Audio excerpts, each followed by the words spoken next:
zakhale ehawini induku zakha enyameni kofihlwa nonyoko bathi mama ungichaza ngihlokoloza.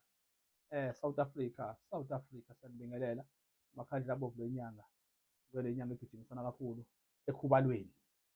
Azathi oqala ukungibona athi iqola le engabe linjani leli ligaya elinjani leli lesigodlo ngoba amaqola phela kanazi igodlo kwethu niyaphila kodwa Siyaphila ubaba ubani ungane yenkanyamba lokho kumdletshe yebo ngazi kawayi ukephilani ingane enkanyamba awathi ukhokha umdletshe ukephilani lekhona la iphilane la isebenzela khona kwethu cha sibonga futhi ukwazi nokuthi uhloniphe ugcina usivakashelile kona baningi abantu abahlanganisile akade besenda izinto ezithize lapha ama-message besho bethi uyamazi ukhokha umdletshe uyamazi ukhokha umdletshe kanjalo nabanye abafike kuthina futhi bekhuluma ngawo bekhuluma kahle yebo kwethu nje sibonga lokho ukuthi sazane kanje kube kuhle ingakho ngithe vela phambi kwabantu abantu bakubona ngoba umuntu oke-Cape Town umuntu oke-Goli nomuntu okhona ephilani khona abangakwazi uyafihlwa abanye abantu abangakuthandi abantu abangakuthandi bayafihla umuntu uma enenkinga efuna usizo kuthiwa hambe yele kude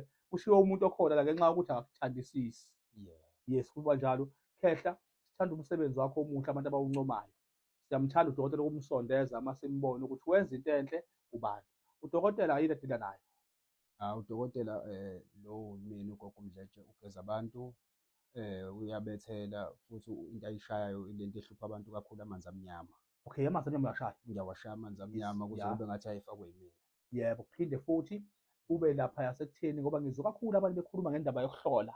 Yebo. Bethi futhi uyahlola. Ngihlola impela. Inhlanhla-ke leyo siqonda nodokotela bathi bayahlola impela laba bonke engaphansi konyawo. Siyajabula futhi nokuthi kube khona umuntu oseduze okephilani othi uyakwazi ukwenza okunjalo.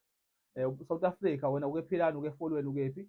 Cha ungayethemba nawo le ndoda indoda ethembekile njenganathi. Amadoda athembekile-ke thina osinyanyayo uzathi asithembekile ngoba umuntu uyabuka isigolo sakhona ngazi ukuthi ule Cape Town ula. Yes, yini ingoba vele umuntu onamuntu uyagcilazeka. Nawe ukwazi ozohlangana nabantu abanjalo ozothi uyayiveza into yakho bathi scam. Yes, kanjalo mfowethu sibonga kakhulu umuntu onjana nawe. Yebo baba. Othi uyazinikela sekuthena ngavela kubantu bambona. Phela ukuvela phambi kwabantu akusuke kufanele uzithembe.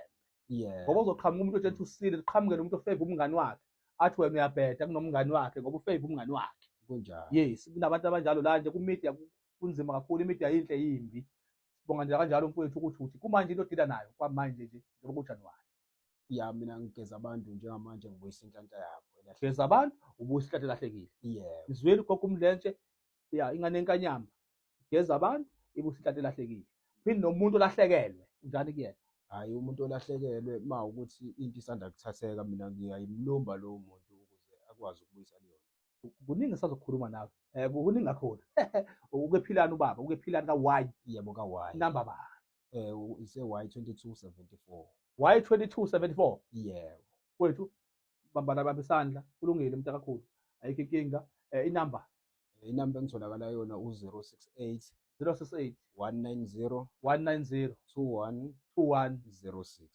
2106. Asephindi inamba.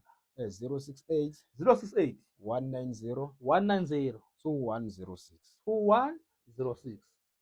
Siyabonga kakhulu bafowethu iphina nalekhona nibone njalo i-channel ukukhanya kwezemedia khona ukukhanya kwezemedia nikulandele kakhulu ngikubona ukukhiqiza kakhulu okuveza kakhulu nabelapha abaneqiniso uphinde-ke indoda ngizolele sibone nanama-channel yami lapha kumakhandlela abovu bani lapha ephejini lami silandele ngizolele sibone ngoba baveza abafowethu engibabonako bayaphilisa abadlali ngabantu.